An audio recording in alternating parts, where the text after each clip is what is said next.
قال اللہ تعالی یا ایہا الذین آمنوا ادخلوا فی السلم کافہ۔ اللہ رب العزت فرماتے ہیں کہ اے وہ لوگ جو ایمان لے آئے، پورے کے پورے اسلام میں داخل ہو جاؤ۔ انسان کے دل میں جب کسی چیز کی لذت اتر جاتی ہے تو اس کے مقابلے میں ہر قربانی دینے کے لیے انسان تیار ہو جاتا ہے۔ کسی کو دولت کی لت لگی ہے، کسی کو شہرت کی لگی ہے، اور اس کے لیے پھر وہ ہر طرح کے آرام اور راحت کو خیر بات کہہ کے صرف اور صرف اس کو حاصل کرنے میں لگ جاتا ہے۔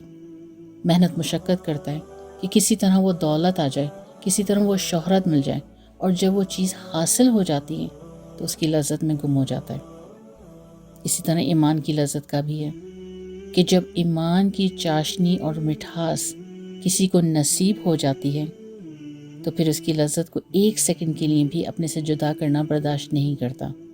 اس کی نظر میں یہی چیز تمام دنیا اور تمام دنیا کی دولت سے زیادہ قیمتی بن جاتی ہے۔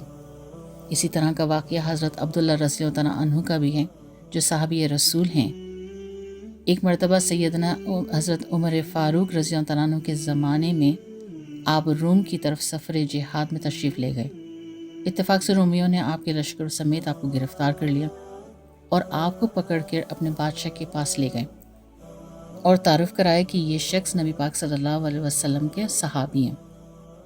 نصرانی بادشاہ تھا تو نصرانیت قبول کرنے کی درخواست کی اور پیشکش کی کہ اگر آپ اسے مان لیں، یعنی نصرانیت کو آپ قبول کر لیں، تو میں اپنی حکومت میں آپ کو شریک کر لوں گا۔ بادشاہ کی پیشکش پر حضرت عبداللہ رضی اللہ عنہ انہوں نے بڑی بے نیازی اور جرأت سے جواب دیا کہ اگر آپ ساری دولت اور عرب کے تمام خزانے مجھے دے کر یہ چاہیں کہ میں پلک جھپکتے کے بقدر بھی اپنے نبی پاک صلی اللہ علیہ وسلم کے دین سے پھر جاؤں تو یہ ہرگز نہیں ہو سکتا۔ تو بادشاہ نے کہا کہ تو پھر میں آپ کو جان سے مار ڈالوں گا۔ حضرت عبداللہ رضی اللہ عنہ نے جواب دیا کہ آپ جانیں۔ بادشاہ نے آپ کو سولی پر لٹکانے کا حکم دیا اور تیر اندازوں کو ہدایت دی کہ وہ آپ کے ساتھ پیروں کے قریب قریب آپ کے تیر چلانا شروع کر دیں تاکہ آپ کو دہشت زدہ کر دیں۔ اسی دوران پھر آپ پر نصرانیت قبول کرنے کا زور ڈالتے رہے، مگر آپ نے برابر انکار کیا اور سولی اور تیر اندازی سے قطعاً مروب نہیں ہوئے۔ پھر آپ کو سولی پر سے اتارا گیا اور بادشاہ نے ایک دیگچے میں کھولتا ہوا پانی گرم کرنے کا حکم دیا۔ جب پانی کھولنے لگا تو بادشاہ نے ایک مسلمان قیدی کو بلوا کر دیگچے میں ڈلوا دیا اور منٹوں میں وہ جل بھن کر سیاہ راکھ ہو گیا اور جل گیا۔ پھر حضرت عبداللہ رضی اللہ عنہ سے پھر دوبارہ نصرانیت اختیار کرنے کی درخواست کی تو حضرت عبداللہ رضی اللہ عنہ نے انکار کیا تو بادشاہ نے آپ کو بھی کھولتے ہوئے پانی میں ڈالنے کا حکم دے دیا۔ جب آپ کو دیگچے کی طرف لے جانے لگے تو آپ رونے لگے۔ بادشاہ سمجھ گیا کہ شاید اب آپ موت کے ڈر سے آپ اسلام چھوڑ دیں گے، اس نے آپ کو واپس بلوایا، نصرانیت کی دعوت دی، مگر حضرت عبداللہ رضی اللہ عنہ نے صاف انکار کر دیا۔ بادشاہ نے پوچھا پھر آپ یہ رو کیوں رہے ہیں؟ اس پر حضرت عبداللہ رضی اللہ عنہ نے جو جواب دیا وہ اسلام کی روشن تاریخ میں آب زر سے نقش ہو گیا۔ آپ نے کیا جواب فرمایا؟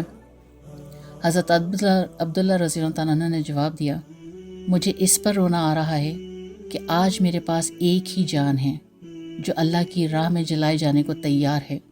کاش میرے بدن کے ہر بال میں ایک ایک جان ہوتی اور ان سب کو اللہ کی راہ میں جلا دیا جاتا۔ یعنی اس مضبوط ایمان کو دیکھ کر نصرانی بادشاہ کا دل پسیج گیا۔ اس نے کہا کہ اگر آپ میری پیشانی چوم لیں تو میں آپ کو رہا کر سکتا ہوں۔ حضرت عبداللہ رضی اللہ عنہ نے فرمایا کہ سارے مسلمان قیدیوں کی رہائی کے عوض میں آپ کی شرط کو مان سکتا ہوں۔ اور جب بادشاہ نے سب قیدیوں کی رہائی کا یقین دلایا تو حضرت عبداللہ رضی اللہ عنہ نے بادشاہ کی پیشانی کو بوسہ دیا، لشکر کو چھڑا لیا اور امیر المومنین حضرت عمر رضی اللہ عنہ کی خدمت میں حاضر ہو گئے اور پورا واقعہ بیان کیا۔ حضرت عمر رضی اللہ عنہ اتنی مسرت ہوئی کہ فرمایا جتنے بھی یہاں پر اس وقت موجود ہیں مسلمان، ان کے اوپر لازم ہے کہ حضرت عبداللہ رضی اللہ عنہ کی پیشانی چومیں، پھر خود آگے بڑھ کر اپنے مبارک ہونٹ حضرت عبداللہ رضی اللہ عنہ کی پیشانی کو رکھا۔ اس واقعہ سے حضرات صحابہ رضی اللہ عنہ کی ایمان کی قوت کا اندازہ لگایا جا سکتا ہے۔ یہ قوت اس لیے تھی کہ وہ ایمان کی لذت سے، اس کی چاشنی سے پوری طرح آشنا ہو چکے تھے۔ آج ضرورت ہے کہ ہر مسلمان اس لذت کو، اس کی چاشنی سے، اس کی حلاوت سے آشنا ہو۔ یہ ہماری بنیادی ضرورت ہے جس کے حصول کے لیے ہر ممکن کوشش کرنی چاہیے۔